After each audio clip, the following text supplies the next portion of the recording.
तो देखिए स्टूडेंट्स, आज जो अपन टॉपिक ले रहे हैं वो प्रोडक्ट एंड प्रोडक्शन डिसीजन ले रहे हैं और इसका एग्जांपल अपन करके देखेंगे। तो देखिए अपन ले रहे हैं example number 3, M R Agarwal का है। A producer has to make a choice between semi automatic and automatic. दो मशीनों के ऑप्शन, उसके पास ऑटोमेटिक है, वो सेमी ऑटोमेटिक है। वो देखना चाहता है कौन सी मशीन खरीदे। How ever the quality of production from automatic and somewhat better हो सकती है, लेकिन आपको तय करना है कि कौन सी मशीन खरीदें। दोनों की फिक्स कॉस्ट आपको दे रखी है, दोनों की वेरिएबल कॉस्ट पर यूनिट दे रखी है और आपको सेलिंग प्राइस दे रखा है। ठीक है, तो अब देखिए ऐसा है कि हमें एक लेवल तक, एक एक्सटेंट तक कौन सी मशीन अच्छी होगी और उस लेवल के बाद कौन सी मशीन अच्छी होगी, ऐसा कुछ क्वेश्चन में सॉल्व करना होता है। इसको बोलते हैं पॉइंट ऑफ इंडिफरेंस। डिफरेंट का मतलब होता है अलग अलग, इनडिफरेंट का मतलब होता है सेम। यानी ऐसा कौन सा पॉइंट है जहां आप कोई सी भी मशीन ले लो, दोनों सेम रिजल्ट देंगी। तो उसका फॉर्मूला आपका होता है difference in fix cost upon difference in contribution per unit. तो सबसे पहले हमें कंट्रीब्यूशन निकालना पड़ेगा। कंट्रीब्यूशन का जो आपका फॉर्मूला होता है वो होता है selling price per unit minus variable cost per unit. और सेलिंग प्राइस आपको देखिए 61 एंड 60, 61 60, और वेरिएबल कॉस्ट आपको देखिए 36 एंड 40, तो 36 एंड 40। 61 में से 36 गया 25, 60 में से 40 गया 20, और फिक्स कॉस्ट आपको दे रखी है 4 लाख 2,50,000। तो डिफरेंस इन फिक्स कॉस्ट हो जाएगा 4 लाख माइनस 250, दैट इज 150, और कॉन्ट्रीब्यूशन हो जाएगा 25 एंड 20, तो 5। ये आ गया 30,000 यूनिट। यानी 30,000 यूनिट्स अगर आपको बनानी है तो चाहे आप ऑटोमेटिक मशीन ले लें चाहे सेमी ऑटोमेटिक मशीन ले लें, कोई फर्क नहीं पड़ता, इनडिफरेंट ही है। वापस बोल रहा हूँ, 30,000 यूनिट्स आपका वो लेवल है, वो पॉइंट है जहां आप ऑटोमेटिक मशीन से काम करें या सेमी ऑटोमेटिक से काम करें, दोनों का रिजल्ट एक ही आएगा, आपके कोई फर्क नहीं पड़ेगा। कंक्लूजन यही है, at output and sale level of 30,000 unit profit from both the machine will be equal. अब अगर 30,000 यूनिट से कम का अगर आप प्रोडक्शन करेंगे तो फिर आप कॉस्ट मिनिमाइजेशन पे जा रहे हैं, तो आप वहां देखेंगे जहां फिक्स कॉस्ट कम है। फिक्स कॉस्ट कम कहाँ है?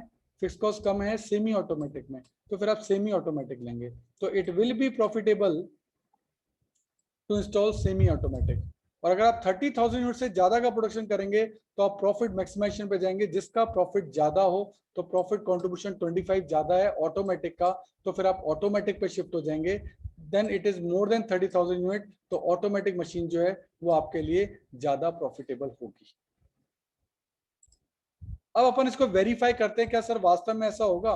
तो प्रॉफिट स्टेटमेंट है, 30,000 यूनिट्स पे मैं बना रहा हूँ। टोटल कंट्रीब्यूशन इसका 25 रुपए है ऑटोमेटिक का, और सेमी ऑटोमेटिक का 20 रुपये है। तो मैंने उस हिसाब से 30,000 से मल्टीप्लाई कर दिया, 30 इंटू 25 एंड 30 इंटू 20।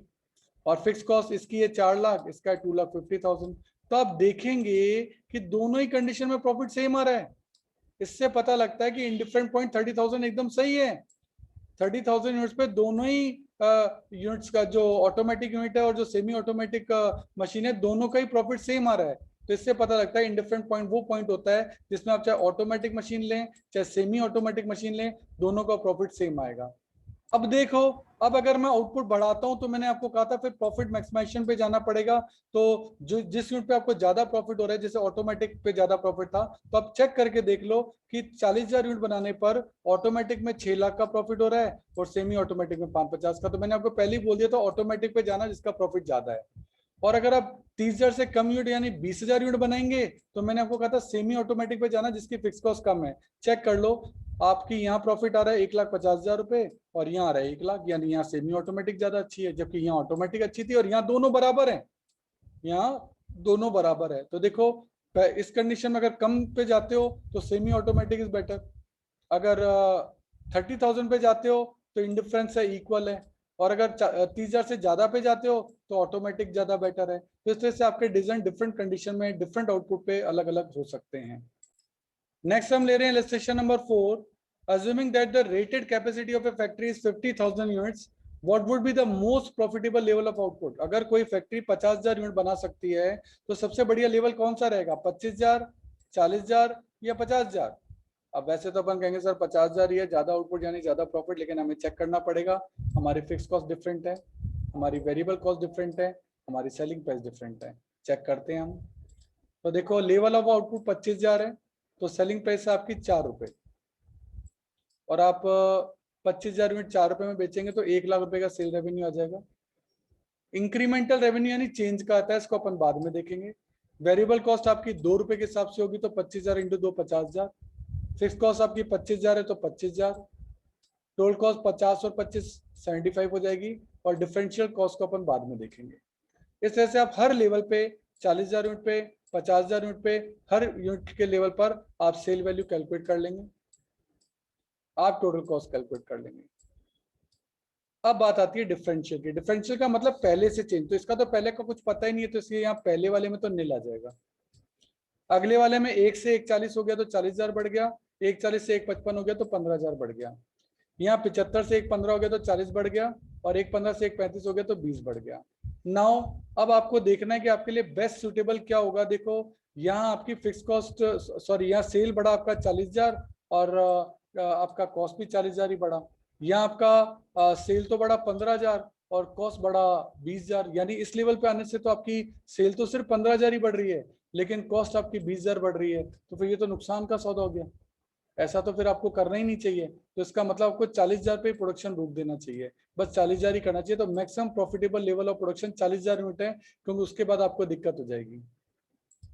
इसमें मैं एक कॉलम आपका और बना सकता हूँ, मैं यहाँ प्रॉफिट का कॉलम आपका और बना सकता हूँ। तो एक प्रॉफिट का कॉलम बना लेते हैं यहाँ, और प्रॉफिट निकलता है सेल माइनस टोटल कॉस्ट, यानी sale minus total cost. 1 lakh minus 75,000, यहाँ आया 25,000। 140 माइनस 115, यहाँ भी आया 25,000, और 155 माइनस 135, यहाँ आया प्रॉफिट 20,000। तो आपको यहाँ भी प्रॉफिट 25 है, यहाँ भी 25 है, यहाँ 20 है, तो फिर 20 वाला तो काम करने का मतलब ही नहीं। सर 25 भी दो है, कौन सा लें? तो अगर दोनों पे 25 है तो फिर आप ज्यादा यूनिट करो। ज्यादा यूनिट करने से क्या कि आगे जाके प्रॉफिट होने की संभावना हो सकती है, इसलिए आपका 40,000 का यूनिट जो है ना, वो सबसे बेस्ट जो है, वो उसमें थीम जो है वो आपका रहेगा कि आप 40,000 यूनिट का प्रोडक्शन करें। देखिए इलस्ट्रेशन नंबर 6 ले रहे हैं। A company has a capacity of producing 1 lakh unit. Sale department ने कहा देखो अगर 60% आप करोगे तो सेलिंग प्राइस ये रहेगी, अगर 70% प्रोडक्शन करोगे तो 80 रुपये की, 80 पैसा की, 80% पे इतना, 100% पे आकर 0.61 की आपकी आ सकती है। वेरिएबल कॉस्ट आपको बोल दिया 0.15, और फिक्स कॉस्ट बोल दिया 40,000। कहता है बताइए incremental revenue and differential cost कितनी रहेगी, वो आप हर लेवल पर आकर हमें बताइए। ठीक है, ये आपकी कैपेसिटी है अलग अलग लेवल पर। तो 100% लेवल पे 1 लाख की कैपेसिटी है आपकी, तो फिर बाकी निकाल लो। 90% पे 1 लाख का 90% 90,000, 80% 80,000, 70,000, 60,000। सेलिंग प्राइस क्वेश्चन में ही आपको दे रखी है अलग अलग लेवल पे, उनको मल्टीप्लाई कर दीजिए। 60,000 into 0.9, 70,000 into 0.8, 56,000, 80,000 into 0.75, 90,000 into 0.67 and 1 lakh into 0.61। Incremental revenue तो इनका चेंज है, देख लो 54 से 56 2000 बढ़ गया, 56 से 60 4000 बढ़ गया, फिर 300 बढ़ गया, फिर 700 बढ़ गया। वेरिएबल कॉस्ट आपको कही दिया था 15 पैसे पर यूनिट है, तो 60,000 इंटू 15 पैसे 9,000, 70,000 इंटू 15 पैसे 10,500, 80,000 इंटू 15 पैसे, तो ये वेरिएबल कॉस्ट निकल गई। फिक्स कॉस्ट आपको कही रखी थी हर लेवल पे 40,000 है, और वेरिएबल कॉस्ट और फिक्स कॉस्ट दोनों को जोड़ दो तो टोटल कॉस्ट निकल जाएगी 9 + 40 49, 10,500 और 40,000 50,500, 12,000 और 40,000 52,000, ऐसे टोटल कॉस्ट निकल जाएगी। डिफरेंशियल कॉस्ट इनका चेंज है, 49 से 50,000 1500 बढ़ गई, 15 हर बार 1500 बढ़ रही है। प्रॉफिट का कॉलम बना लिया, सेल माइनस टोटल कॉस्ट, ये आपकी सेल वैल्यू है, ये आपकी टोटल कॉस्ट है।